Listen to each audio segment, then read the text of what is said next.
What if the greatest threat after 50 is not aging itself, but the quiet belief that strength is supposed to fade? Across the world, many people accept stiffness, weakness, and dependence as unavoidable milestones. Yet in Japan, elders in their 70s, 80s, and beyond continue to rise from the floor, walk steadily through daily life, and remain deeply independent, not because they train harder, but because they move differently, and because their bodies are reminded every day that they are still needed. This talk is for educational purposes only. It is not medical advice and is not meant to replace guidance from your doctor or physical therapist. Every body is different, especially after 50. Always listen to your body and consult a qualified professional before starting any new movement practice, particularly if you have pain, injuries, or medical conditions. After the age of 50, the body does not suddenly decide to weaken. It responds very logically and very honestly to the signals it receives each day. Strength is not a possession that expires with time. It is a biological agreement between the nervous system and the muscles, renewed through use or quietly withdrawn through neglect. When movement becomes smaller, safer, and less demanding, the body interprets that as a message that strength is no longer required. Muscle fibers shrink not out of failure, but efficiency. The body is always conserving energy, always adapting to what it believes life now demands. If standing up slowly, avoiding the floor, or relying on support becomes the norm, the body adjusts accordingly. Modern research on aging makes this clear. Muscle tissue remains remarkably adaptable well into later decades of life, but it becomes more selective. After 50, muscles no longer respond strongly to vague activity. Walking, while valuable for the heart, often fails to provide the mechanical tension and neural engagement required to maintain lower body strength. This is known as anabolic resistance, a state where muscles need clearer, more specific signals to stay active. The mistake many people make is assuming that weakness means damage or decline. In reality, it often means confusion. The muscles are waiting for instruction. Japanese elders unintentionally provide these instructions through daily movement habits that signal usefulness. Sitting low, rising often, standing with intention, and holding positions that require control all communicate the same message to the body. You are still needed. These movements engage multiple muscle groups simultaneously, especially the glutes, thighs, and deep stabilizers that are most critical for independence. They also activate the nervous system in a way that passive activity does not. Strength is not just muscle size, it is coordination, timing, and confidence in contraction. When these systems are stimulated regularly, the body responds regardless of age. From a physiological perspective, strength is preserved when muscle fibers are challenged to produce force under control. This does not require heavy weights or fast motion. It requires tension that is deliberate and repeated. Even brief daily exposures to this kind of load can slow or reverse strength loss. The body interprets these signals as proof that standing, stabilizing, and rising are still essential tasks. As a result, it maintains the structures that support those tasks. There is also a psychological dimension. When the body feels capable, the brain reinforces movement rather than avoiding it. This creates a feedback loop where confidence supports activity and activity supports strength. The opposite is also true. When strength is assumed to be lost, movement becomes cautious, signals weaken further, and decline accelerates. What appears to be aging is often simply a miscommunication. Strength after 50 is not reclaimed through intensity or aggression. It is restored through clarity, clear movements, clear demands, clear reminders that the body is still part of daily life. When those signals are present, the biology responds predictably, quietly maintaining the systems that allow a person to stand, walk, and live with independence rather than slowly letting them fade. Balance is not a static ability that you either have or lose with age. It is a living, moment-to-moment conversation between the brain and the body, shaped by how often that dialogue is practiced. Every time you stand, shift weight, turn your head, or place one foot in front of the other, thousands of small messages travel between the nervous system, muscles, joints, inner ear, and eyes. When this communication is clear and frequent, balance feels effortless. When it becomes infrequent or simplified, the conversation grows quiet, and instability begins to appear not as a sudden event, but as a gradual loss of confidence in movement. After 50, the balance system does not break down, it becomes underused.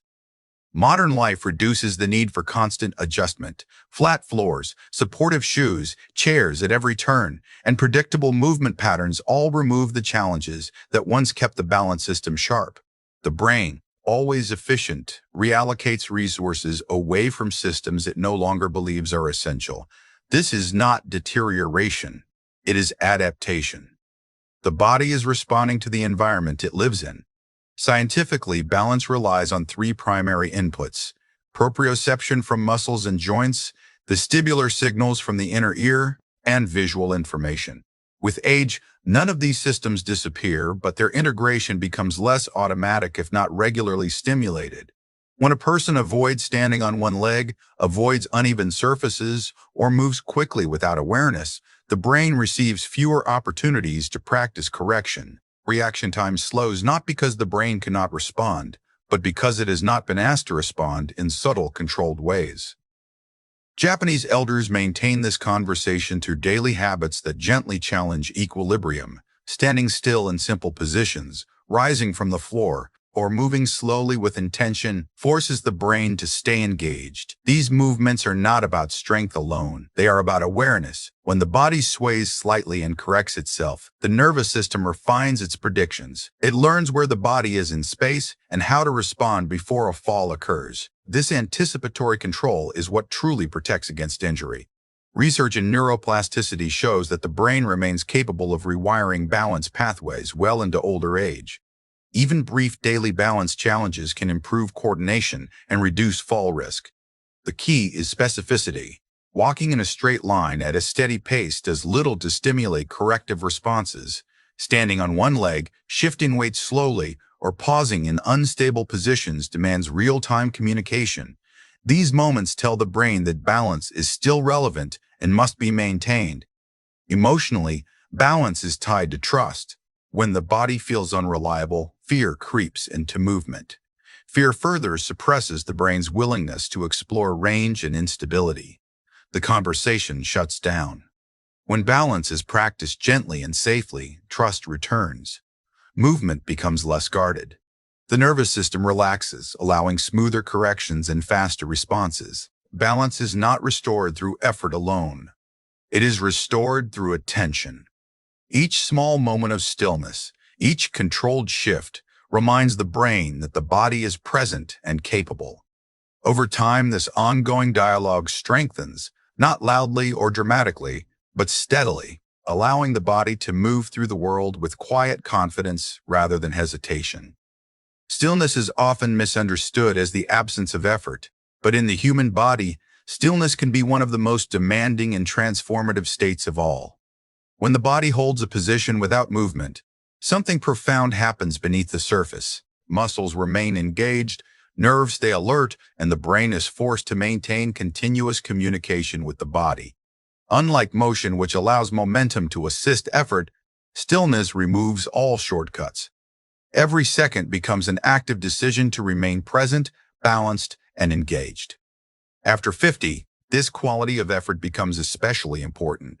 Aging muscles respond less effectively to rapid, repetitive movement that relies on speed or impact. Fast motion often shifts work away from muscles and into joints, tendons, and connective tissues that are less forgiving with age. Stillness, by contrast, distributes effort evenly. Isometric contractions allow muscles to generate tension without joint movement, protecting cartilage while strengthening the fibers that stabilize the body. This is not a compromise. It is a refinement.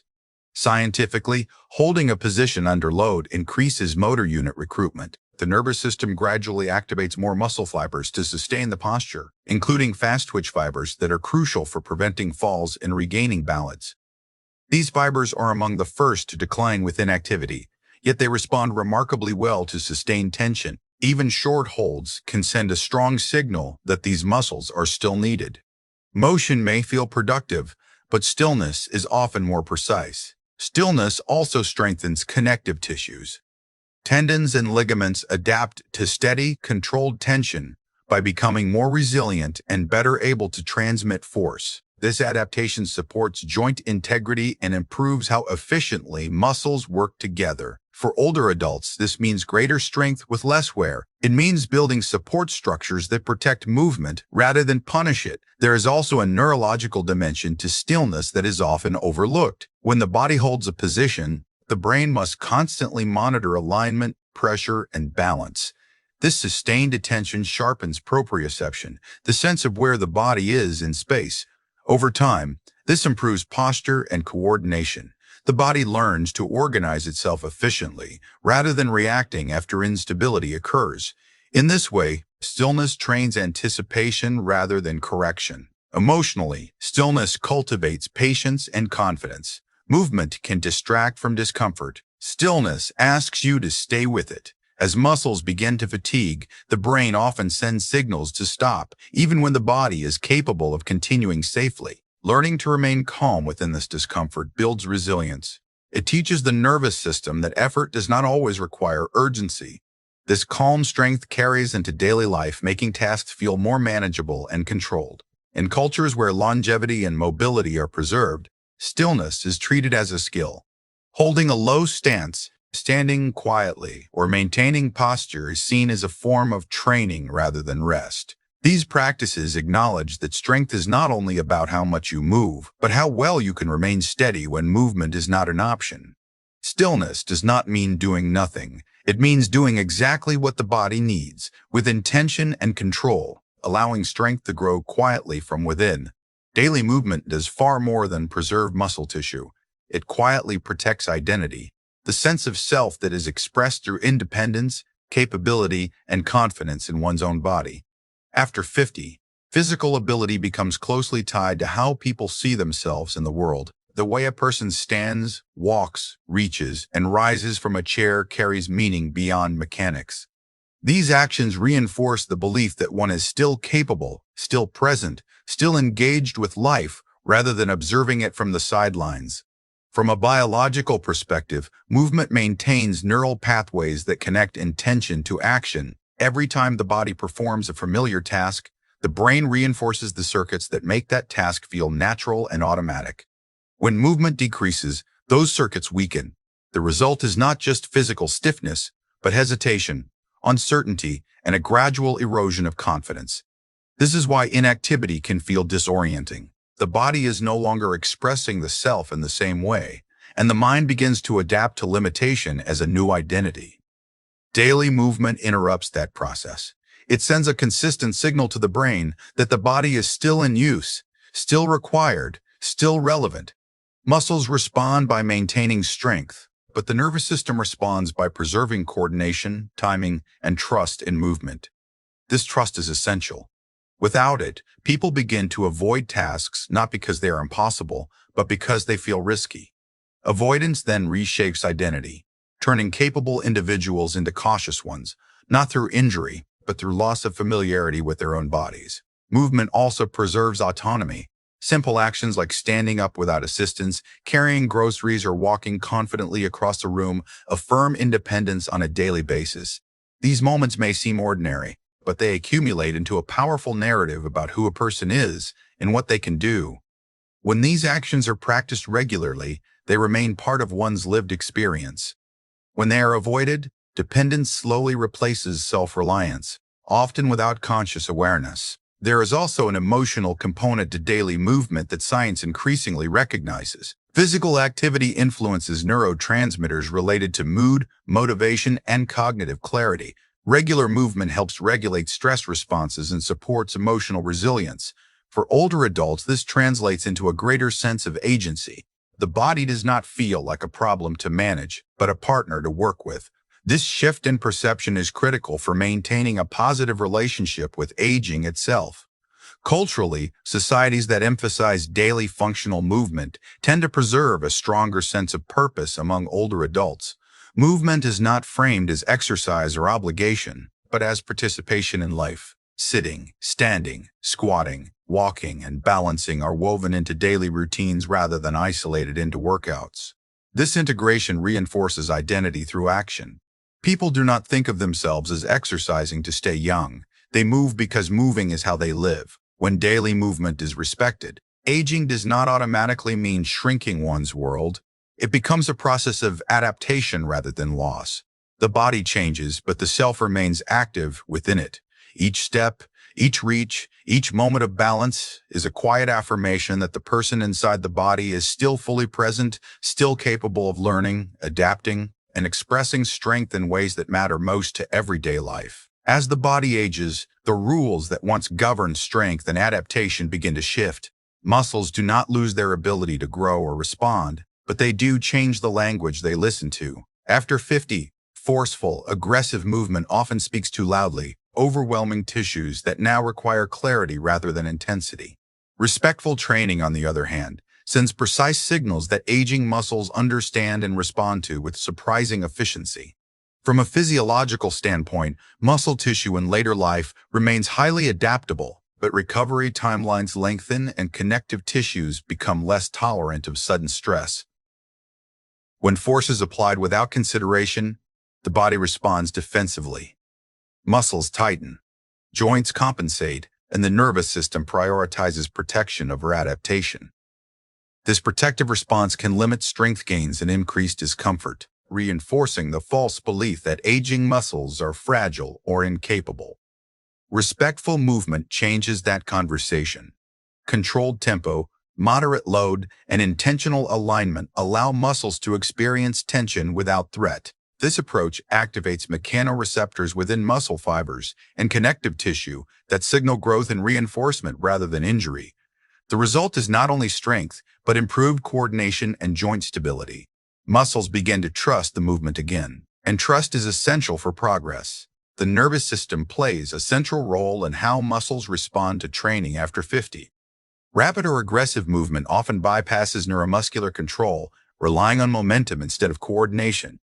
Respectful training slows the process down, forcing the brain to stay engaged with each phase of movement. This enhances motor control and improves the timing of muscle activation, which is crucial for balance and fall prevention.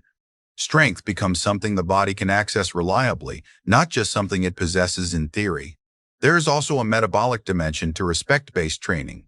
Aging muscles exhibit anabolic resistance, meaning they require clearer and more meaningful stimuli to initiate repair and growth. Excessive force can actually blunt this response by increasing inflammation and prolonging recovery. In contrast, consistent, well-dosed tension encourages protein synthesis without overwhelming the system. Muscles respond not to how hard they are pushed, but to how clearly they are asked to work. Emotionally, respect fosters consistency.